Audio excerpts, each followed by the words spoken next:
Welcome to our Advent reading for this week and the lighting of our Advent candle. I'm Mike Briggs. I'm the pastor at First United Methodist Church here in Tiberias. Really sorry I wasn't able to make this happen last night. Something came up, so thanks for your patience if you're here tonight or watching it sometime later this weekend. So our text this weekend, the third week in Advent, comes from the prophet Isaiah, the book of Isaiah, chapter 11, verses 1 through 10. And for the ancient Israelites, this verse looked ahead to a time that God would finally send the Messiah, the anointed one, to come and to rescue them from whoever was their current overlord, the Babylonians or the Greeks, or at the time of Jesus, the Romans. And we know that part of this verse tonight came true in Jesus Christ, who came and taught us what it was to live a life that feared the Lord, who, like God, spoke and things came into being, whose lives were changed and transformed. And then the second part of our text tonight seems strange, clearly has not taken place yet. And so as the ancient Israelites awaited the Messiah, who, for those who had eyes to see and ears to hear, was Jesus, we also need to look ahead, continue to wait. Not for the coming of Christ, that's already happened. We celebrate that at Christmas. But for the return of Jesus from heaven, to really make all things new, to see the second half of these verses come true. And it's that kind of hope that this life is not all there is, that can truly sustain us when it seems there is no hope. And we're going to talk more about that on Sunday. For now,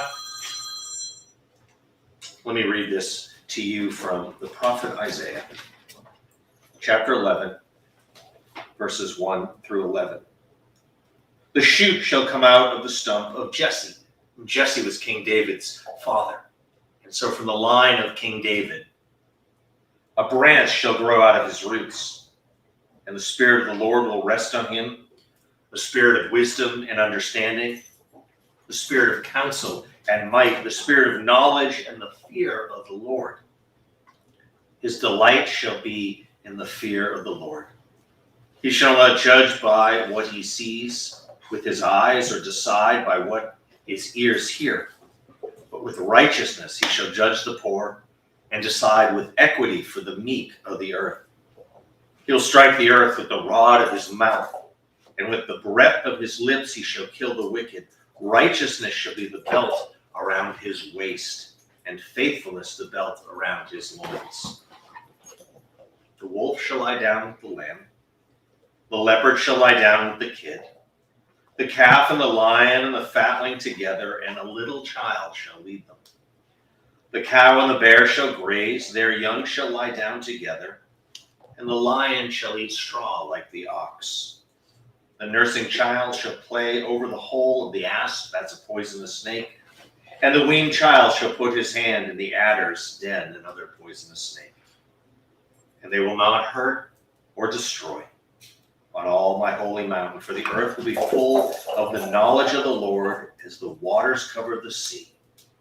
On the day the root of Jesse, that is Jesus, shall stand as a signal to the peoples. The nations shall inquire of him, and his dwelling shall be glorious. A few weeks ago, in the first week of Advent, we lit the first candle to remind us of the hope of new creation, that in Jesus there is something new in our lives and in this whole world that only Christ can bring. The second week, we lit a candle and reminded ourselves of the hope of trusting God, that God's faithful when we trust him. Even when it seems difficult, he will always provide what we need. And finally, this week, we'll light the third candle on Sunday together, and also tonight. Speak about the hope of eternal healing. That whatever you struggle with in this life is not the final word. You can trust God through it, but know that one day, because of Jesus Christ, all will be made new, and we will have healing that will last forever. I hope to see you Sunday morning, whether it's at 9:30 for our traditional service, and 9 o'clock, sorry, for our traditional service, we're going to have the cantata, which is a musical for Christmas. It's going to be wonderful. And then at 10:30 for our contemporary service. Hope you have a wonderful evening. Thanks for sharing in this reading and lighting the Advent candle. Good night.